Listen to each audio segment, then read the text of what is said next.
ముఖ్యంగా పేరు చూస్తే కుంభమేళా, ఇది హిందూ పదం. కుంభ అంటే మనం రాసుల్లో కూడా కుంభరాశి మనకి కనబడుతూ ఉంటుంది. ఒక పురుషుడు ఒక కుండని పట్టుకుని నుంచుని ఉంటాడు, అది కుంభరాశిగా ప్రతీతి. అలాగే మేళ అంటే కలయిక. నిజానికి కుంభమేళ అనే పేరు ఎక్కడి నుండి వచ్చిందంటే కుండలో ఉన్నటువంటి తేనె, అంటే దీన్ని ముఖ్యంగా అమృతం కింద చెప్తారు.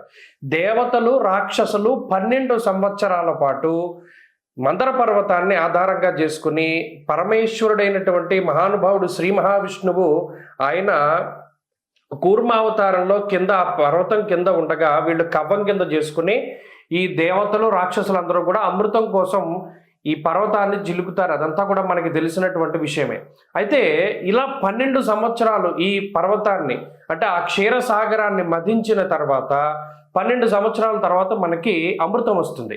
ఈ వచ్చినటువంటి అమృతాన్ని ఎవరు తీసుకోవాలి అనేటువంటి ఈ తోపులాట్లో ఆ కుండలో ఉన్నటువంటి ఆ అమృతము 4 చినుకులు, అంటే చిన్న చిన్నవి 4 ప్రాంతాల్లో పడతాయి భారతదేశంలో. ఆ 4 ప్రాంతాలే ప్రయాగ్రాజ్, ఉజ్జయిని, అలాగే నాసిక్, త్రయంబకేశ్వర్, అలాగే నాసిక్లో ఉన్నటువంటి త్రయంబకేశ్వర్, ఇక 4వది హరిద్వార్. మీరు ఎప్పుడైనా చూడండి కుంభమేళాలు జరిగినప్పుడు ఈ 4 ప్రాంతాల్లోనే జరుగుతాయి. దానికి కారణం ఇది. ఆ అమృతం, ఆ కుండ ఏదైతే మహానుభావుడైనటువంటి శ్రీ మహావిష్ణు స్వరూపంలో ఆయన ధన్వంతరి తీసుకొచ్చినటువంటి అమృత కలశం ఉన్నదో దానిలో నుంచి 4 బిందువులు పడ్డాయి భారతదేశంలో ఈ 4 ప్రాంతాల్లో. అందుకనే ఈ 4 ప్రాంతాల్లోనూ కుంభమేళా అనేటువంటిది నిర్వహిస్తారు.